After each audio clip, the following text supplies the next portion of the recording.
Afandi house میں کھانے کی میز پر انواع و اقسام کی خوشبوئیں اٹھ رہی تھیں۔ دلاور آفندی جو شام کو آفس سے گھر لوٹا تو کھانے کی میز پر اتنا اہتمام دیکھ کر وہ حیران رہ گیا تھا۔ قورمہ، شامی کباب، کھیر اور بریانی۔ اس نے اپنی انگلیوں پر ان ڈشز کے نام گنے اور بے ساختہ مسکرا دیا۔ امی، آج کوئی آ رہا ہے کیا؟ اس نے پانی کا گلاس پیا اور محبت سے اپنی والدہ سے پوچھا، جو کچن میں کھڑی دوسرے کام نپٹا رہی تھیں، ساتھ ساتھ ملازمہ کو ہدایت بھی دے رہی تھیں۔ ہاں بالکل بیٹا، کوئی اور نہیں بلکہ ہماری طوبہ آ رہی ہے۔ طوبہ کا نام سن کر وہ حیران ہوا۔ طوبہ، اس کے امتحانات ہو گئے؟ اس نے پوچھا۔ ہاں بیٹا، اس کے تو امتحانات کل ہی ختم ہو گئے۔ آج ہاسٹل سے آ رہی ہے۔ تمہیں پتہ ہے اسے اس گھر سے گئے پورے 2 سال گزر گئے ہیں، اور 2 سال میں ایک بار بھی وہ پلٹ کر گھر نہیں آئی۔ آج وہ ہمیشہ ہمیشہ کے لیے گھر واپس آ رہی ہے، اس لیے میں نے سوچا کیوں نہ اپنی پیاری بھانجی کے لیے تھوڑا بہت اہتمام ہی کر لوں۔ خوش ہو جائے گی، اسے بھی تو لگے کہ کوئی اس کا اپنا ہے جو اسے اتنا پیار کرتا ہے۔ اپنی ماں کی یہ نرم دلی دیکھ کر وہ بمشکل مسکرایا۔ اچھی بات ہے، یہ کہہ کر وہ اپنے کمرے میں بڑھ گیا اور فریش ہونے چل دیا۔ تھوڑی دیر بعد اسے مرکزی ہال سے باتوں کی آواز سنائی دی۔ وہ اپنے کمرے سے باہر نکلا تو طوبہ پرجوش انداز میں اپنی خالہ سے گفتگو کر رہی تھی۔ ساتھ میں تایا جان اور تائی جان بھی اپنے بیٹے کے ساتھ موجود تھے۔ وہ ایک ہی گھر میں رہتے تھے۔ کھانے کی میز پر آج کافی گہما گہمی تھی۔ وہ بھی سلام کرتا ہوا وہیں بیٹھ گیا۔ کیسے ہیں آپ؟ طوبہ نے خود ہی سے اس کی طبیعت پوچھی۔ میں بالکل ٹھیک ہوں، جیسا دکھ رہا ہوں ویسا ہی ہوں۔ وہ نارمل انداز میں بات کرتا اپنی پلیٹ میں کھانا نکالنے لگا۔ خالہ جان، اب میں آ گئی ہوں نا، آپ ایک کام کریں، دلاور بھائی کے لیے لڑکی ڈھونڈیں اور پھر ہم ان کی دھوم دھام سے شادی کریں گے۔ یہ سننا تھا کہ وہاں سب کو سانپ سونگھ گیا تھا۔ طوبہ جو 2 سال گھر نہیں آئی تھی بلکہ وہ اپنے چچا کے پاس چھٹیاں گزارنے چلی جاتی تھی، اس بات سے بے خبر تھی کہ ان 2 سالوں میں قیامت گزر گئی ہے اور دلاور سر سے لے کر پیر تک بالکل بدل گیا ہے۔ ارے آپ سب لوگ چپ کیوں ہو گئے ہیں؟ میں نے ایسا کیا کہہ دیا؟ کوئی غلط بات کہہ دی کیا؟ وہ مسلسل باتیں کرتے ہوئے اپنی پلیٹ پر جھک کر چمچ سے چاول کھا رہی تھی، جب اچانک سے اسے اپنا آپ آکورڈ سا لگنے لگا۔ ارے نہیں بیٹا، اس کی خالہ نے فوراً سے بات سنبھالی۔ میں بھی یہی سوچ رہی ہوں، بہت اچھا آئیڈیا ہے۔ یہ سننا تھا کہ دلاور نے خالی خالی نگاہوں سے انہیں دیکھا۔ اس کی آنکھوں میں گویا غصے کی سرخی اتری ہوئی تھی۔ اسے طوبہ سے اس قدر بے باکی کی امید بالکل بھی نہیں تھی۔ وہ فوراً سے اپنی جگہ سے اٹھا اور کمرے میں بند ہو گیا۔ ارے یہ دلاور بھائی کو کیا ہو گیا؟ اتنے غصے میں کیوں آ گئے؟ جواب تایا جان کے بیٹے نے اپنا سر پیٹ لیا تھا۔ طوبہ، ثابت ہو گیا ہے کہ تم بالکل پہلے جیسی ہو، بالکل بھی نہیں بدلی۔ وہی کینچی کی طرح چلتی زبان اور بغیر سوچے سمجھے بولنے والی عادت تمہاری ابھی تک نہیں گئی۔ راحم نے اسے گھرکا تھا تو وہ ناراض ہو گئی تھی۔ دیکھیں نا خالہ جان، یہ مجھے تنگ کر رہا ہے۔ اس نے دلاور کی تائی امی کو بھی خالہ جان بولنا شروع کر دیا تھا۔ بیٹا، وہ ٹھیک کہہ رہا ہے، تمہیں سوچ سمجھ کر بولنا چاہیے۔ وہ ویسے بھی طوبہ کے آنے کے سخت خلاف تھیں۔ ایسے میں تو انہیں کوئی موقع چاہیے تھا کہ وہ اپنی دیورانی کو باتیں سناتی، جو اپنی یتیم بھانجی کو ان کے ساتھ گھر میں رکھے ہوئے ہیں۔ اچھا سوری، مجھے معلوم نہیں تھا۔ اس کی آنکھوں میں آنسو آ گئے۔ خالہ جان نے افسوس سے اس کی طرف دیکھا۔ ارے بیٹا چھوڑو نا، اس کی تو عادت ہے بات بات پر ناراض ہونے کی۔ اتنا بڑا ہو گیا ہے، بزنس مین بن گیا ہے، لیکن یہ بچوں والی عادت اس کے اندر سے ابھی تک ختم نہیں ہوئی۔ خیر ہے، تم کھانا کھاؤ، چھوڑو اسے۔ خالہ جان نے اسے پچکارا تو وہ مسکرا کر دوبارہ کھانے کی طرف متوجہ ہو گئی۔ خالہ جان نے افسوس بھری نگاہوں سے تائی امی کی طرف دیکھا تھا، جنہوں نے اپنی نگاہیں جھکا لی تھیں۔ اس گھر میں تو آوے کا آوا ہی بگڑا ہوا ہے۔ اب طوبہ آ گئی ہے نا، اب مجھے فیصلہ لے لینا چاہیے۔ خالہ جان نے پرسوچ نگاہوں سے اسے دیکھتے ہوئے ایک فیصلہ لیا تھا۔ اب بس اس پر عمل درآمد کرنا باقی تھا۔ کھانا کھانے کے بعد وہ اپنی چائے کا کپ لے کر چھت پر آ گئی تھی۔ اس نے کافی عرصے بعد وہاں موجود پرندوں کو دیکھا تھا۔ اس کا دل باغ باغ ہو گیا تھا۔ ہائے خالہ جان، آپ نے گڈی اور مینو کو ابھی تک اپنے پاس ہی رکھا ہوا ہے۔ اس نے پنجرے میں رکھے طوطوں کو دیکھ کر انہیں دانا پانی ڈالا تھا۔ خالہ جان جو چھت پر کپڑے سکھا رہی تھیں، اس کی بات سن کر ہنس پڑی تھیں۔ انہیں خود سے جدا تھوڑی کر سکتی ہوں، یہ بھی میری اولادیں ہی ہیں۔ یہ سن کر وہ ہنس پڑی، پھر اسے کچھ یاد آیا۔ یہ دلاور بھائی کو کیا ہو گیا ہے؟ بہت زیادہ سیریس نہیں ہو گئے؟ کچھ ہوا ہے کیا؟ اس نے چائے کے 2 گھونٹ بھرتے ہوئے اپنی خالہ جان سے پوچھا تھا۔ خالہ جان نے دکھ سے اس کی طرف دیکھا۔ بس کیا بتاؤں، میرے بچے کی زندگی میں بہت کچھ ہوا ہے۔ خیر تم چھوڑو، تم سناؤ، تمہاری پڑھائی ٹھیک جا رہی ہے؟ آگے پڑھنے کا ارادہ ہے کیا؟ طوبا نے اپنے آئی برو اکٹھے کیے۔ کیا مطلب خالہ جان؟ آگے پڑھوں گی نا، اور کیا؟ اس نے مسکراتے ہوئے خالہ جان سے کہا۔ نہیں بیٹا، پڑھائی اپنی جگہ، لیکن اب میں تمہاری شادی کا سوچ رہی ہوں۔ یہ سن کر وہ اچھل پڑی تھی۔ خدا کا واسطہ ہے خالہ جان، پلیز نہ کریں۔ وہ آگے بڑھ کر ان کے گلے میں باہیں ڈال کر جھولنے لگی۔ نہ میری جان، تمہاری ماں نے مرنے سے پہلے میرے ذمہ یہ ذمہ داری لگائی تھی کہ تم میری بچی کو اچھے سے رکھنا، اس کا خیال رکھنا۔ تمہارے بابا تو پہلے ہی دنیا سے گزر گئے تھے، بہت چھوٹی سی تھی تم۔ میری بہن کو شاید پتہ چل گیا تھا کہ وہ اب اس دنیا میں نہیں رہے گی، اس لیے اس نے پہلے سے ہی تمہاری پرورش کی ذمہ داری مجھے سونپ دی۔ اس کی آنکھیں نم ہو گئی تھیں۔ طوبا رو پڑی تھی۔ خالہ جان نے محبت سے اسے گلے لگایا تھا۔ اچھا بس اب رونے کی بات نہیں ہے، اب تم یہاں آ گئی ہو نا، گھر میں رونق لگی رہے گی۔ اور ہاں، میں تمہیں ایک بات بتا دوں، تم نسیمہ بھابی کی باتوں کا برا نہ ماننا، وہ دل کی اچھی ہیں، بس زبان کی کڑوی ہیں۔ طوبا نے مسکرا کر ان کی بات کی تائید کی تھی۔ یہ بات تو مجھے بھی معلوم ہے۔ تبھی انہیں ارحم کی آواز سنائی دی تھی۔ آپ دونوں خواتین میری اماں کی برائیاں کر رہی ہیں؟ یہ سن کر طوبا حیران رہ گئی اور خالہ جان نے ہنس کر اس کا کان مروڑا تھا۔ تم بھی جانتے ہو کہ ہم تمہاری اماں جان کی برائی نہیں کر رہے۔ اب فسادی عورت نہ بنو اور جاؤ، کچھ سامان چاہیے وہ لے آؤ۔ خالہ ارحم کو لے کر واپس چلی گئی تھی۔ تبھی طوبا کو دلاور کا خیال آیا تھا۔ وہ آہستہ آہستہ سیڑھیاں اتر کر دلاور کے کمرے کی طرف بڑھی۔ اس نے دروازہ کھٹکھٹایا۔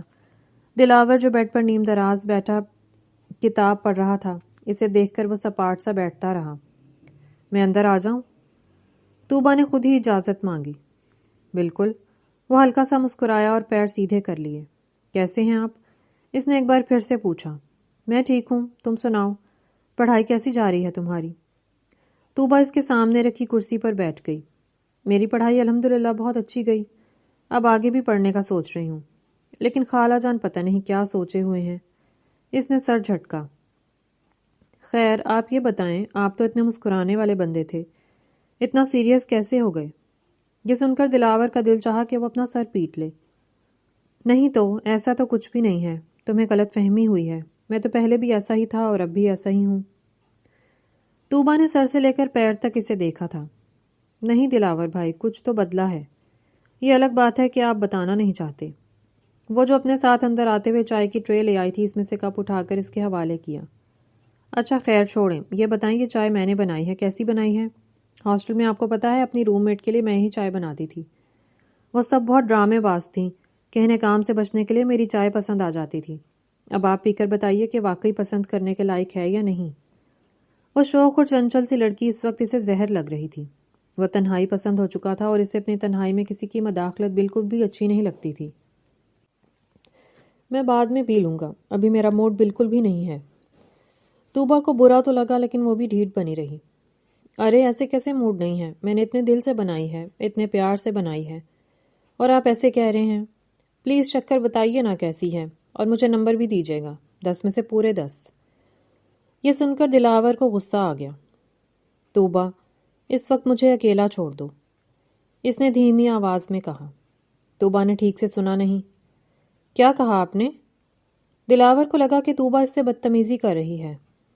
میں نے کہا گیٹ آؤٹ۔ وہ چلایا تو طوبا چند لمحے ہونک بنی سے دیکھتی رہ گئی۔ اسے بالکل اندازہ نہیں تھا کہ دلاور اس کے ساتھ یہ سلوک کرے گا۔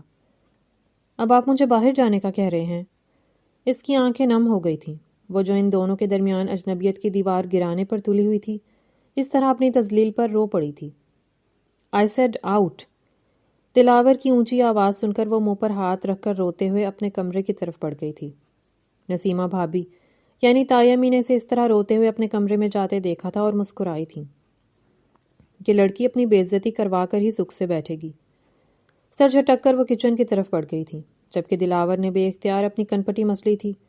وہ اب دوبارہ اپنی زندگی میں ایسی کوئی فینٹیسی نہیں چاہتا تھا۔ وہ طوبا کو یہ بتا دینا چاہتا تھا کہ وہ اس سے فاصلہ رکھے، کیونکہ اس کی زندگی ایک سیاہ دن سر سے لے کر پیر تک بدل گئی تھی۔ اور اس بات کو گھر کے تمام مکین جانتے تھے، لیکن طوبہ بے خبر تھی۔ بہت برے ہیں آپ، بہت برے دلاور بھائی، آپ نے میرے ساتھ اچھا نہیں کیا۔ وہ اپنے کمرے میں بیٹھی آنسو بہانے لگی اور آئینے میں اپنے مرجھائے ہوئے چہرے کو دیکھا جو اس گھر میں آتے ہی ایک دم سے مرجھا گیا تھا۔ ہاسٹل میں اس نے اپنے دل میں ایک تہخانہ بنا رکھا تھا جہاں اس نے دلاور کی محبت کو دفنا دیا تھا۔ 2 سال تک وہ اسے بے پناہ یاد کرتی رہی۔ اس نے کئی بار گھر فون کر کے اس سے بات چیت کرنے کی کوشش بھی کی تھی، لیکن دلاور اپنی 1.5 انچ کی مسجد بنا کر اسی میں اچھا محسوس کرتا تھا، اور آج تو دلاور نے حد ہی کر دی تھی، طوبہ کو آنسوؤں کے ساتھ رلا دیا تھا۔ میں خالہ جان سے ان کی شکایت کروں گی، یہ سمجھتے کیا ہیں خود کو۔ طوبہ نے خود کو مضبوط ظاہر کیا، لیکن ایک بار پھر سے وہ پھوٹ پھوٹ کر رو پڑی۔ کاش میرے والدین زندہ ہوتے تو آج مجھے کسی کے در پر اس طرح نہ پڑے رہنا پڑتا۔ خالہ جان تو اچھی ہیں، لیکن ان کی اولاد اور دوسرے گھر والے۔ اس نے کانوں کو ہاتھ لگایا تھا اور پھر بیڈ پر سسک سسک کر نیند کی گہری وادی میں کھو گئی۔ اسے کچھ پتہ نہ چلا تھا۔ اگلے دن اس کی آنکھ کھلی تو کمرے کے دروازے پر کسی نے زور زور سے دستک دی تھی۔ وہ ہڑبڑا کر اٹھ بیٹھی۔ طوبہ بیٹا، اٹھ گئی ہو تو دروازہ کھولو، میرا دل گھبرا رہا ہے۔ اس نے گھڑی پر نظر دوڑائی تو 10 بج رہے تھے۔ او مائی گاڈ، میں تو 8 بجے کی اٹھنے والی، اتنا زیادہ کیسے سو گئی؟ خالہ جان کتنی پریشان ہو گئی ہوں گی۔ اس نے فوراً سے اٹھ کر دروازہ کھولا تو سامنے خالہ جان کی آنکھیں نم تھیں۔ کیا ہو گیا ہے بیٹا؟ 2 گھنٹے سے تمہیں اٹھا رہی ہوں، تم نے تو میرا دل ہی دہلا دیا ہے۔ تم ٹھیک تو ہو نا؟ انہوں نے اسے گلے سے لگایا تھا، لیکن وہ ناراض سی تھیں۔ کیا ہوا ہے؟ کوئی بات ہے کیا؟ خالہ جان نے دوبارہ اس سے پوچھا۔ یا آپ اپنے بیٹے سے جا کر پوچھیں، انہوں نے مجھے اتنا ڈانٹا ہے۔ میں نے صرف ان سے پوچھا چائے کیسی بنی ہے، نمبر دیں، تو انہوں نے مجھے کمرے سے ہی باہر نکال دیا۔ میری کیا غلطی ہے؟ وہ پھوٹ پھوٹ کر رو پڑی تھی۔ اور میں اب نیچے ناشتہ بھی نہیں کروں گی، آپ مجھے کمرے میں ہی دے دیں۔ یہ سن کر خالہ جان نے اپنا سر پیٹ لیا تھا۔ میں ابھی جا کر اس سے پوچھ رہی ہوں کہ ہاں میری دھی رانی کا، میں ناشتہ یہاں بھجوا دیتی ہوں، ٹھیک ہے؟ انہوں نے محبت سے اس کا ماتھا چوما اور باہر نکل گئی تھی۔ اب آئے گا مزہ، جب خالہ جان دلاور بھائی کو ڈانٹیں گی نا، تب میرے دل میں ٹھنڈ پڑے گی۔ وہ جلدی جلدی واش روم میں گئی اور تیار ہونے لگی تاکہ کچن میں چھپ کر باہر موجود ڈائننگ ٹیبل کا جائزہ لے سکے۔ کیا اس کی خالہ جان واقعی میں دلاور کو ڈانٹ رہی ہیں یا نہیں؟ وہ دھیرے دھیرے سیڑھیاں اترتی ہوئی پچھلے دروازے سے کچن میں داخل ہوئی تو خالہ جان کی اس کی طرف پشت تھی اور دلاور بھائی کا چہرہ نظر آ رہا تھا۔ وہ دونوں انتہائی سنجیدہ گفتگو کر رہے تھے۔ اس نے کان لگا کر سننے کی کوشش کی اور اپنی جگہ دنگ رہ گئی تھی۔ اسے خالہ جان سے اس قسم کی امید بالکل بھی نہیں تھی۔ اس کا منہ حیرت کے مارے کھلا کا کھلا رہ گیا اور پیروں تلے سے زمین آہستہ آہستہ کھسک چکی تھی۔ دلاور، یہ کیا بدتمیزی ہے؟ تم نے طوبہ کو آتے ساتھ ہی ڈانٹ دیا۔ وہ نہ سمجھ ہے، لیکن تم تو سمجھدار ہونا، اور ویسے بھی 2 سالوں میں جو کچھ ہوا ہے اسے کچھ معلوم نہیں۔ طوبہ حیران رہ گئی۔ 2 سالوں میں آخر ہوا کیا ہے جو دلاور بھائی بدل گئے ہیں اور سب یہ 2 سالوں کا ذکر کرتے پھرتے ہیں؟ طوبہ نے بے اختیار سوچا، لیکن پھر اپنی سماعتوں کو خالہ کی اگلی بات سننے پر مرکوز کر دی۔ ویسے بھی میں نے ایک فیصلہ لے لیا ہے اور اب تمہیں اس پر عمل درآمد کرنا پڑے گا۔ وہ جو خاموشی سے اس کی ڈانٹ سن کر کافی پی رہا تھا، ایک دم سے اچھل پڑا۔ کون سا فیصلہ؟ اس نے دھیرے سے پوچھا۔ یہی کہ اب تمہاری اور طوبہ کی شادی کر دوں۔ دلاور نے انہیں یوں دیکھا تھا کہ جیسے اس نے کوئی انہونی سن لی ہو۔ امی، یہ آپ کیسی باتیں کر رہی ہیں؟ وہ اپنی جگہ سے کھڑا ہو گیا۔ طوبہ بھی اپنی جگہ سن رہ گئی تھی۔ وہ 2 قدم پیچھے ہٹی تھی اور کچن کی دیوار سے لگ کر چھپ گئی تھی۔ میں بالکل ٹھیک کہہ رہی ہوں، میں نے سوچ لیا ہے کہ اب تمہاری شادی طوبہ سے ہی ہوگی۔ 2 سال تک تم خود کو سسک سسک کر اندر ہی اندر ختم کر رہے ہو اور میں یہ بات برداشت نہیں کر سکتی۔ تم میرے اکلوتے بیٹے ہو، میں نے تمہیں بہت مشکلوں سے پال پوس کر بڑا کیا ہے، لیکن اب میں تمہیں اس طرح جیتے نہیں دیکھ سکتی۔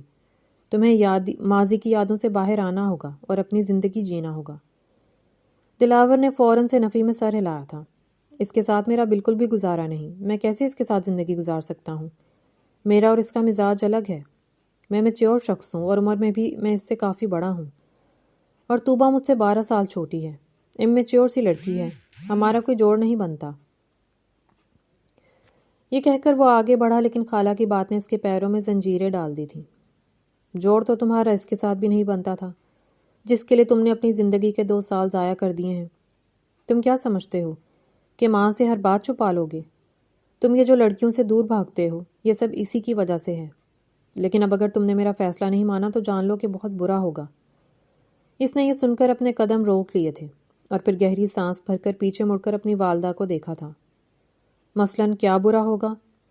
اس نے اپنے سینے پر بازو لپیٹ کر ان کی آنکھوں میں آنکھیں ڈال کر پوچھا تھا۔ خالہ جان چند قدم آگے آئیں، انہوں نے اس کے سر پر ہاتھ رکھا تھا۔ اگر تم نے میری بات نہ مانی تو تم میرا مرا ہوا منہ دیکھو گے۔ دلاور تڑپ اٹھا تھا۔ امی یہ کیسی باتیں کر رہی ہیں آپ؟ اس نے فوراً سے ان کا چہرہ اپنے ہاتھوں کے پیالے میں بھرا تھا۔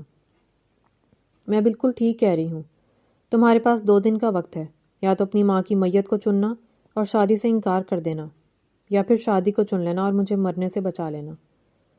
یہ سن کر ان کی آنکھیں حیرت سے پھیل گئی تھیں، لیکن خالہ جان آگے بڑھ گئی تھیں اور دلاور کو اپنی جگہ پتھر کا کر گئی تھیں۔ دوسری طرف طوبا نے بھی گہری سانس خارج کی تھی۔ اب تو اس کا ناشتے کا بھی دل نہیں چاہ رہا تھا۔ وہ اپنا سر جھٹک کر اپنے کمرے کی طرف بڑھ گئی تھی۔ شام کے سائے گہرے ہو رہے تھے۔ طوبا چھت پر بنے بینچ پر بیٹھی پرسوچ نگاہوں سے خلا کو گھور رہی تھی۔ جب اسے اپنے پیچھے کسی کی آہٹ کا احساس ہوا، اس نے سر اٹھا کر دیکھا تو خالہ جان اس کے پاس کھڑی مسکرا رہی تھی۔ کن سوچوں میں گم ہو؟ ابھی تک تمہارا غصہ ٹھنڈا نہیں ہوا؟ انہوں نے محبت سے اس کے برابر میں بیٹھ کر اس کے سر پر ہاتھ رکھا تھا۔ طوبا نے کچھ نہ کہا، بس خالی خالی نگاہوں سے انہیں دیکھنے لگی۔ ویسے آج میں تم سے کچھ مانگنے آئی ہوں۔ طوبا اس بات کی تمہید دیکھ کر سمجھ چکی تھی کہ وہ کیا کہنے والی ہیں۔ جی خالہ جان، اس نے بمشکل خود میں ہمت پیدا کی۔ بیٹا، میں نے فیصلہ کیا ہے کہ تمہاری اور دلاور کی شادی کر دی جائے۔ طوبا نے کوئی ری ایکشن نہیں دیا تھا کیونکہ وہ صبح کچن میں ساری بات سن چکی تھی۔ میں نے سب سن لیا تھا خالہ جان، لیکن آپ مجھے بتائیں جو شخص میرے ساتھ زندگی نہیں گزارنا چاہتا، میں اس سے شادی کر کے کیا کروں گی؟ خالہ جان نے نرمی سے اس کے ہاتھ اپنے ہاتھوں میں تھام لیے تھے۔ میں جانتی ہوں کہ میں اس وقت بے حد خود غرض ہو رہی ہوں، لیکن یہ سب ہم سب کے لیے بہت بہتر ہے۔ میرا بیٹا وہ بہت زیادہ خاموش ہو گیا ہے۔ بظاہر لگتا ہے کہ اپنی زندگی میں مصروف ہے، لیکن اندر سے بہت خالی ہو چکا ہے۔ اسے صرف تم ہی اب بہتر زندگی کی طرف لا سکتی ہو۔ تم ہی ہو جو اس کی زندگی میں رنگ بھر سکتی ہو۔ تم ہی ہو جو اسے خوشیوں کی طرف واپس لوٹا سکتی ہو۔ میں تم پر بھروسہ کرتی ہوں۔ تم اپنی نٹکھٹ سی طبیعت سے اس کا دل جیت لو گی۔ میں مانتی ہوں کہ یہ مشکل ہے، لیکن ناممکن نہیں ہے۔ کیا تم میرا ساتھ دینے کے لیے تیار ہو؟ طوبا کی آنکھوں میں آنسو آ گئے تھے۔ اس نے خالہ جان کو اپنے گلے سے لگا لیا تھا۔ خالہ جان اس کی محسنہ تھیں۔ وہ صرف 6 برس کی تھی جب اس کی والدہ کا انتقال ہو گیا تھا۔ خالہ جان اسے اپنے گھر لے آئی تھی، اسے پال پوس کر بڑا کیا، بالکل اپنی سگی بیٹی کی طرح چاہا تھا، اور پھر اسے پڑھائی کے لیے ہاسٹل بھیج دیا تھا، جہاں پورے 2 سال گزارنے کے بعد وہ واپس آئی تھی۔ اور اب خالہ جان اس سے وہ فیصلہ کروانا چاہ رہی تھیں جو کہ برسوں پہلے سے اس کے دل میں محفوظ تھا۔ وہ دلاور سے محبت کرتی تھی، اور یہ بات اسے خود بھی کافی عرصے بعد پتہ چلی تھی۔ اب اس کی محبت اسے جھولی میں خود بخود ملنے والی تھی، لیکن اس کے ساتھ بہت سارے چیلنجز بھی تھے۔ طوبا نے خالہ جان کی آنکھوں سے آنسو صاف کیے تھے۔ میں اپنی پوری کوشش کروں گی کہ میں انہیں زندگی کی طرف واپس لا سکوں، لیکن یہ بہت مشکل ہے۔ مجھے آپ کی دعاؤں کی ضرورت ہوگی۔ خالہ جان نے اس کے سر پر شفقت سے ہاتھ رکھا تھا، اور پھر انہیں شدت سے دلاور کے فیصلے کا انتظار تھا۔ وہ دلاور جو 2 سال پہلے تک انتہائی شریر، شرارتی اور زندہ دل انسان تھا، 2 سال کے بعد اس کی زندگی میں ایسا طوفان آیا تھا جس نے اس کی سوچ کو بدل کر رکھ دیا تھا۔ 2 سال پہلے دلاور کی شادی کی ساری تیاریاں مکمل تھیں۔ اس نے اپنے بزنس پارٹنرز تک کو انوائٹ کر لیا تھا۔ شادی سے 1 دن پہلے وہ اپنی منگیتر اور محبت آصفہ کے ساتھ ریسٹورنٹ میں بیٹھا اس کا ہاتھ پکڑے اسے غور سے دیکھ رہا تھا۔ بس اب کچھ گھنٹے ہیں اور پھر تم ہمیشہ ہمیشہ کے لیے میری ہو جاؤ گی، دلاور نے محبت پاش نگاہوں سے اسے دیکھتے ہوئے کہا تھا۔ آصفہ بمشکل مسکرائی تھی۔ بالکل، لیکن ایک پریشانی ہے۔ دلاور نے اپنے آئی برو اکٹھے کیے۔ کیا پریشانی ہے میری جان؟ بتاؤ نا تم۔ اس نے نرمی سے اس کا ہاتھ اپنے ہاتھ میں تھام لیا تھا۔ آپ کو پتا ہے کہ امی کا آپریشن ہونے کے قریب ہے۔ میری شادی کے فوراً بعد ڈاکٹر باہر جا رہے ہیں۔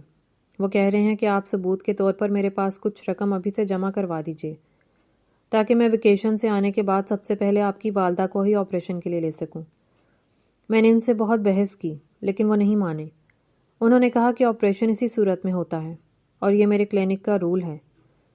مجھے بہت برا لگ رہا ہے، لیکن اگر آپ منہ دکھائی میں میرے نام کیے جانے والے زیورات اور پلاٹ کی فائلز وغیرہ میرے حوالے کر دیں تو مجھے امی کے لیے بہت آسانی ہوگی۔ دلاور نے اسے تسلی دی تھی۔ کیسی باتیں کر رہی ہو؟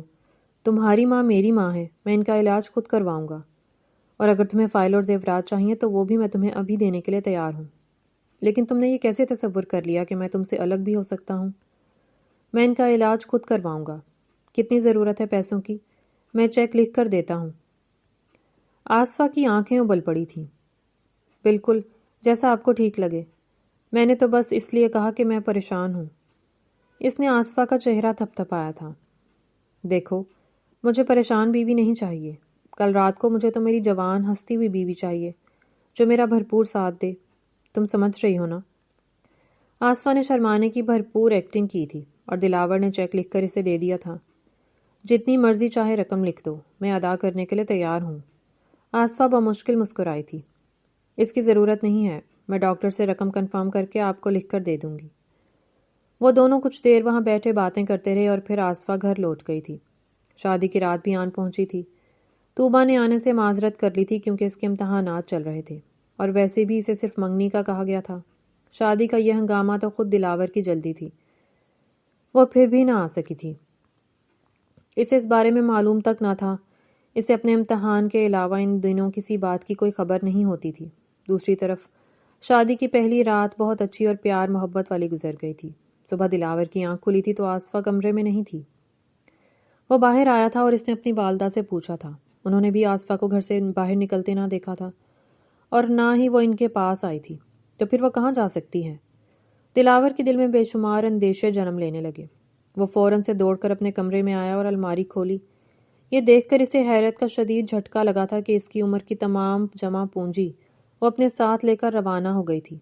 اس کی چیک بکس، اس کے بلینک چیک، اس کے علاوہ زیورات اور پلاٹ کے کاغذات وغیرہ، وہ سب کچھ ہتھیا کر وہاں سے واپس لوٹ گئی تھی۔ دلاور تو ٹوٹ کر بکھر گیا تھا۔ پہلی رات کی دلہن اسے لوٹ کر دھوکہ دے کر اپنے عاشق کے ساتھ روانہ ہو گئی تھی، اور اس نے خط میں دلاور کی بے وقوفی پر خوب لطیفے بھی لکھے ہوئے تھے۔ تمہارے جیسا بزنس مین میرے جیسی کم پڑھی لکھی ان پڑھ عورت کے ہاتھوں بے وقوف بن سکتا ہے، یہ میں نے کبھی نہیں سوچا تھا۔ میں محبت تو صرف ارسلان سے کرتی ہوں، اور اسی کے ساتھ اپنی زندگی بہترین بنانے کے لیے میں نے تمہارے ساتھ محبت کا ڈھونگ کیا تھا۔ مجھے بہت دکھ ہو رہا ہے کیونکہ تم مجھ سے بہت محبت کرنے لگے تھے، پر میں کیا کرتی؟ میرے دل میں ارسلان کے علاوہ اور کسی کے لیے کوئی جگہ نہیں ہے۔ مجھے معاف کر دینا دلاور۔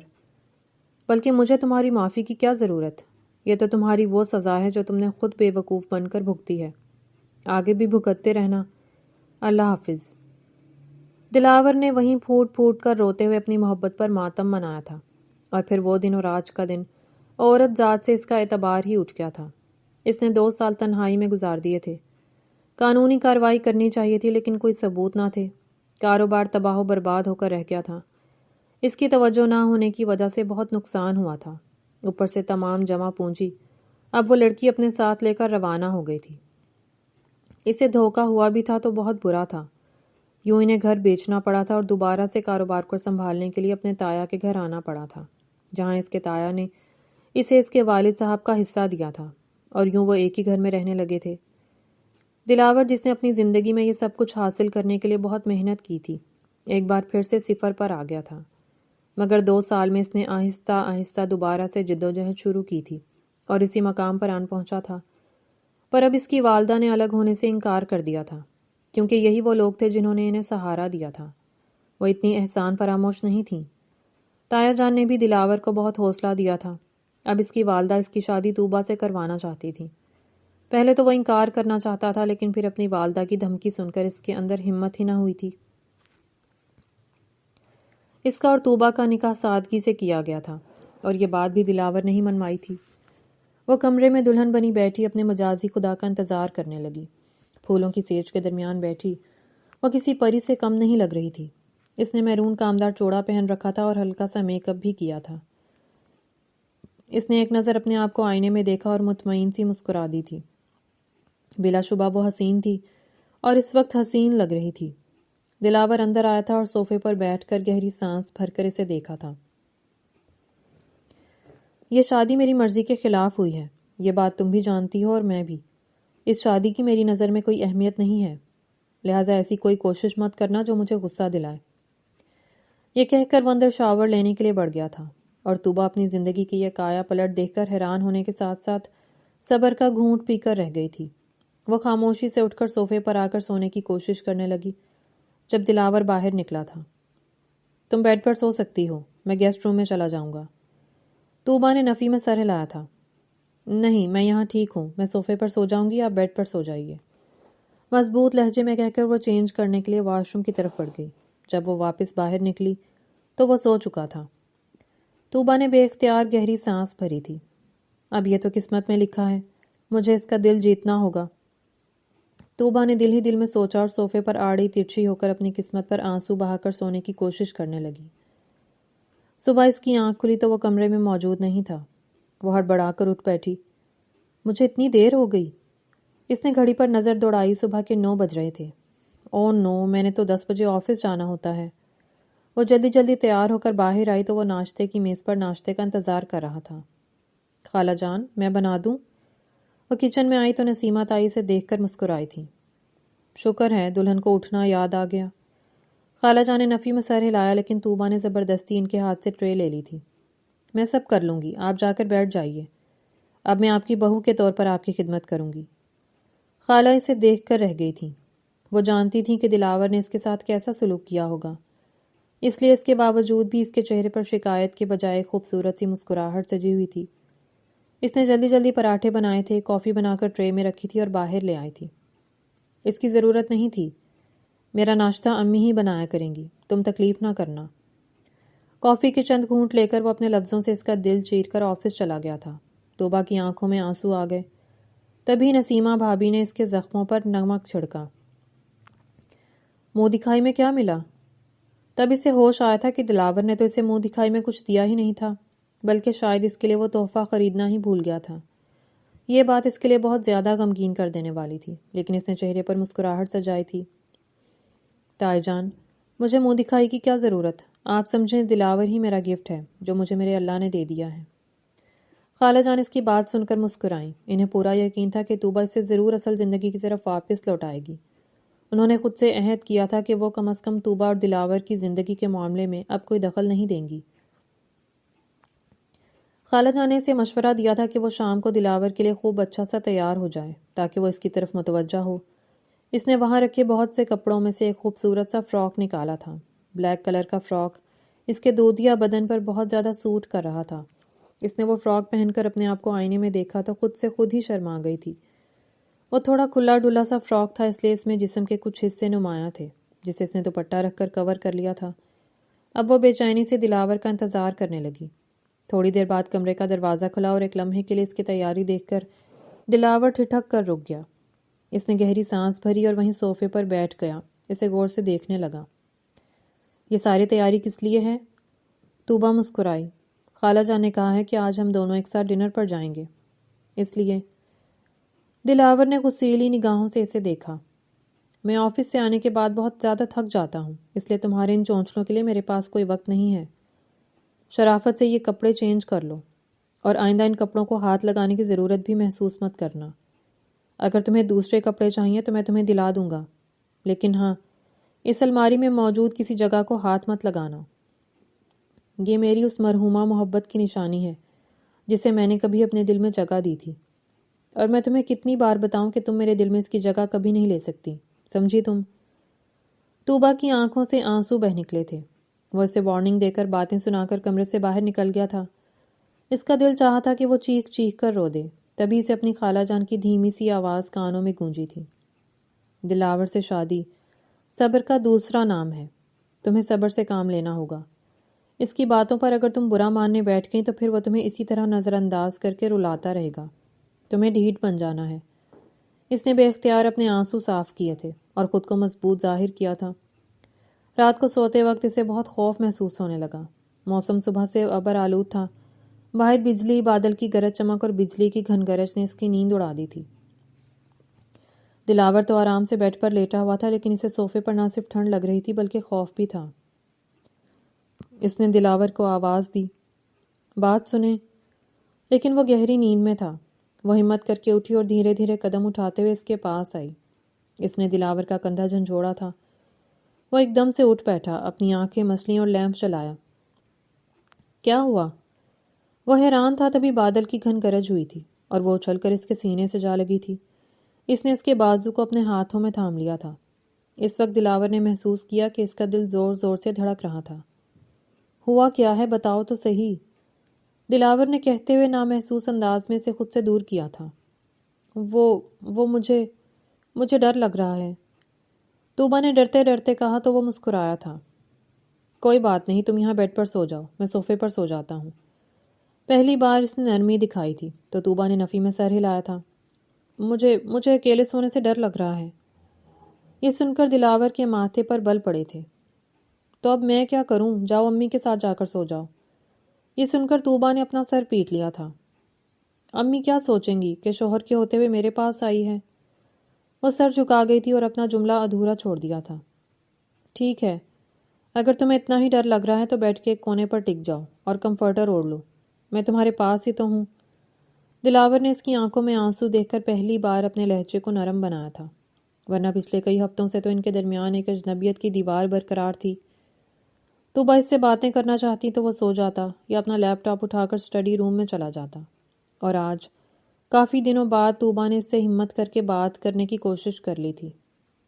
ٹھیک ہے، طوبا نے سر جھکایا اور بیڈ سے اٹھ کر بیڈ کی دوسری طرف آ کر لیٹ گئی تھی۔ صبح جب دلاور کی آنکھ کھلی تو وہ یہ دیکھ کر حیران رہ گیا تھا کہ طوبا نے نہ صرف اس کا بازو تھام رکھا تھا بلکہ اس کے بے حد قریب تھی۔ اس نے ہلکے سے اس کا چہرہ تھپ تھپایا۔ اس لمحے اس کی آنکھیں طوبا کے چہرے کا طواف کر رہی تھیں۔ وہ بے حد خوبصورت تھی اور اس وقت بیڈ پر سوئی بالکل کسی معصوم پری کی طرح لگ رہی تھی۔ طوبا، اٹھو، مجھے آفس کے لیے دیر ہو رہی ہے۔ وہ ہڑبڑا کر اٹھ بیٹھی تھی۔ دلاور نے اسے غور سے دیکھا تھا۔ میں نے تمہیں کہا بھی تھا میرے قریب مت آنا۔